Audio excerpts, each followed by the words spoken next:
Hi friends, நம்ம unit 6ஓட வேறு study எங்கன்னு பார்க்க போகிறோம். தமிழ் சொசைட்டி மற்றும் தமிழக வரலாறு மற்றும் பண்பாடு அப்படின்ட்டு இதில் நமக்கு எத்தனை கொஷின் கேட்குறாங்க அப்படின்னா 20 கொஷின் கேட்குறாங்க. இப்போ ஜிகேல அதிகமான கொஷின்ஸ் எதுலேருந்து வருது அப்படின்னா யூனிட் 6லேருந்து அதிகமாக வருது. அப்போ இதுக்கு நம்ம அதிகமாக படிக்கணுமா அப்படின்லாம் இல்லை. நம்ம ஆல்ரெடி ஹிஸ்ட்ரியில், ஐஎன்எம்ல, தமிழில் அங்கே படித்ததெல்லாம் தான் நம்ம இங்கே படிக்கிற மாதிரி இருக்கும். இன்னும் கொஞ்சம் கவர்மெண்ட் மெட்டீரியல் அவுட் சோர்ஸ் வந்துட்டு கொஞ்சம் அதிகமாக படிக்கிற மாதிரி இருக்கும். இப்போ எங்கெங்கே கேட்குறாங்க அப்படின்னு நம்ம பார்க்கலாம். தமிழக சமுதாய வரலாறு, அது தொடர்பான துல்லியல் கண்டுபிடிப்புகள் அப்படின்னும்போது துல்லியல் கண்டுபிடிப்புகள் அப்படிங்கும்போது நம்ம இப்போ என்னென்னலாம் கண்டுபிடிச்சிருக்காங்க அப்படின்னு புக்கில் வந்துட்டு ஒரு லெசன்ஸ்லேருந்து இருக்கும். நம்ம தமிழ்நாட்டிலேருந்து ரிலேட்டடாக எங்கே கண்டுபிடிச்சிருக்காங்க அப்படின்ட்டு அதை நம்ம படிக்கிற மாதிரி இருக்கும்.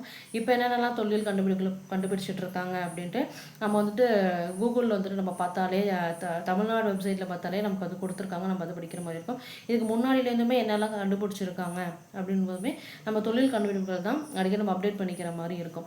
இப்போ 6லேருந்து தமிழ்நாட்டின் பண்டைய நகரங்கள், 6லேருந்து பண்டைய கால தமிழகத்தின் சமூகமும் பண்பாடும் சங்ககாலம், இதெல்லாம் நம்ம வந்துட்டு ஆல்ரெடி ஹிஸ்ட்ரியிலே நம்ம படிச்சிருக்கோம். அடுத்து 7லேருந்து தமிழ்நாட்டின் கலையும் கட்டிடக்கலையும், அடுத்து 8லேருந்து கிராம சமூகமும் வாழ்க்கை முறையும், இதுவுமே நம்ம ஐஎன்எம்ல படிச்சிருக்கோம். அடுத்து 11லேருந்து தென்னிந்தியாவில் சமுதாய உருவாக்கம், இதுவுமே ஐஎன்எம் தான். அடுத்து 11லேருந்து தமிழக பண்பாடு ஓர் அறிமுகம், அது 12th எத்திக்ஸ்லேருந்து தமிழரின் கலைகள், அடுத்து 11th எத்திக்ஸ்லேருந்து திருவிழாக்கள் அப்படின்ட்டு.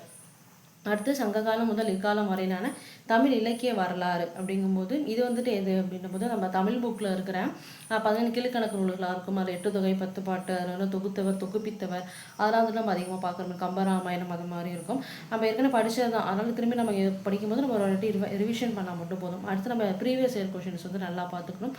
கவர்மெண்ட் மெட்டீரியல்ஸ்லையும் நல்லா ரொம்ப டீப்பாக வந்துட்டு நல்லா படிக்கணுமா அப்படின்லாம் இல்லை. கொஞ்சம் கவர்மெண்ட் மெட்டீரியல்ஸும் நம்ம கொஞ்சம் டான்ஸ் வந்துட்டு கொஞ்சம் நல்லா பார்த்துக்கலாம்.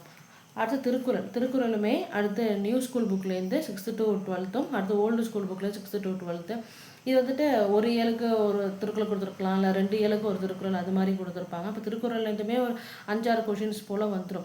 அதனால் இப்போ நீங்கள் ஒரு நாளைக்கு வந்துட்டு ஒரு 10 குறள் வந்துட்டு நம்ம மனப்பாடம் பண்ணணும் அப்படின்னு ஒரு 2 தடவை அது படித்தாலே பொருளையும் குறளையும் நம்ம சேர்த்து வச்சு படிக்கும்போது நமக்கு வந்துட்டு நம்ம கொஷின் கேட்கும்போது ஸோ இதுக்கு இதுதான் அப்படின்ட்டு நமக்கு ஞாபகம் வந்துடும். அதனால் நம்ம ஒரு நாளைக்கு ஒரு 10 திருக்குறள் சும்மா ஒரு 2 தடவை படித்து பார்த்தாலே போதும். ப்ரீவியஸ் இயர் கொஷின்ஸ் வந்துட்டு நல்லா பார்க்கலாம். அதுலேருந்து எப்பவுமே ரிப்பீட்டடாக தான் கேட்டுக்கிட்டே இருப்பாங்க. ப்ரீவியஸ் இயர் கொஷின்ஸ் வந்து நல்லா பார்த்துக்காங்க. கவர்மெண்ட் மெட்டீரியல்ஸுமே திருக்குறளுக்கு கொஞ்சம் நல்லா பார்த்துக்கிட்டா போதும். அடுத்து விடுதலை போராட்டத்தில் தமிழ்நாட்டின் பங்கு, 10th தமிழ்நாட்டின் விடுதலை போராட்டம், அடுத்து 10th தமிழ்நாட்டின் சமூக மாற்றங்கள், ரெண்டுமே ஐஎன்எம்ல நம்ம படிச்சிருப்போம். அடுத்து 12th ஓல்டு ஹிஸ்ட்ரியிலேருந்து பாளையக்காரர்கள் கிளர்ச்சி, அடுத்து 12th ஓல்டு ஹிஸ்ட்ரியிலேருந்து வேலூர் கழகம் அப்படின்ட்டு. அடுத்து ஆங்கிலேயருக்கு எதிரான தொடக்க கால கிளர்ச்சிகள் அப்படிங்கும்போது 8th மக்களின் புரட்சி, 10th ஆங்கில ஆட்சிக்கு எதிராக தமிழகத்தில் நிகழ்ந்த தொடக்க கால கிளர்ச்சிகள், அடுத்து 11th ஆங்கிலேய ஆட்சிக்கு தொடக்க கால எதிர்ப்புகள், இது எல்லாமே நம்ம ஐஎன்எம்லேயே ஆல்ரெடி படிச்சிருப்போம்.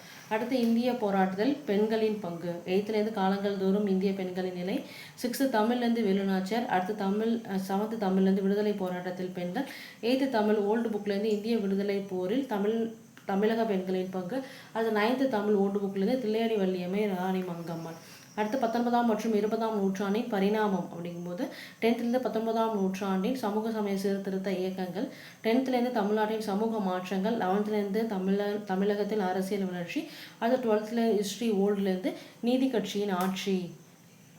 இப்போ நமக்கு நீதி கட்சி அதெல்லாம் பற்றி நமக்கு புக்கில் வந்துட்டு அவ்வளோவா லெசன்ஸ் வந்துட்டு இருக்காது. நம்ம அதெல்லாம் எங்கே படிக்கிற மாதிரி இருக்கும் அப்படின்னா previous year question out source அதுலேருந்து தான் நிறைய படிக்கிற மாதிரி இருக்கும். அறிஞர் அண்ணாவை பற்றி நிறைய தலைவர்களை பற்றியும் இதில் படிக்கிற மாதிரி இருக்கும். இதெல்லாம் நம்ம அதிகமாக எங்கே படிக்கணும் அப்படின்னா நம்ம அவுட் சோர்ஸ்லேருந்து தான் நம்ம படிக்கிற மாதிரி இருக்கும். அவுட் சோர்ஸில் யூடியூப்லேயே நிறைய சேனல்ஸ் வந்துட்டு அவங்களே கொடுத்துருக்காங்க. நம்ம போயிட்டு நீதி கட்சி அப்படின்னு போட்டோம்னா அதிலே நிறைய டாபிக்ஸ்லாம் வரும். நம்ம அதை பார்த்து நோட்ஸ் எழுதி வச்சுக்கிட்டு அவுட் சோர்ஸ்க்கு அது ரொம்ப ஈஸியாக இருக்கும். கவர்மெண்ட் மெட்டீரியல்ஸுமே கொடுத்துருக்காங்க. கவர்மெண்ட் மெட்டீரியல்ஸுமே நம்ம வந்துட்டு ஒன் கிளான்ஸ் பார்க்கலாம். இப்போ யூனிட் 8 வந்துட்டு இதுதான் போதும் அப்படின்னு சொல்லலை. அவங்களாம் ஒரு சொல்லியிருக்காங்க. நம்ம வந்துட்டு அதுக்கு ஏற்ற மாதிரி நிறைய ப்ரீவியஸ் கொஷினும் அவுட் சோர்ஸும் வந்துட்டு இதில் நிறைய படிக்கிற மாதிரியே இருக்கும்.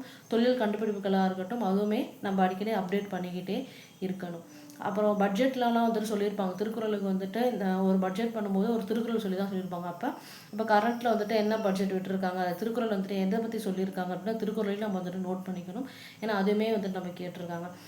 ஸோ யூனிட் 6லேருந்து தான் நிறையா வருது அப்படிங்கிறனால இது கொஞ்சம் நம்ம நல்லா படிச்சுக்கலாம். Okay, thank you friends.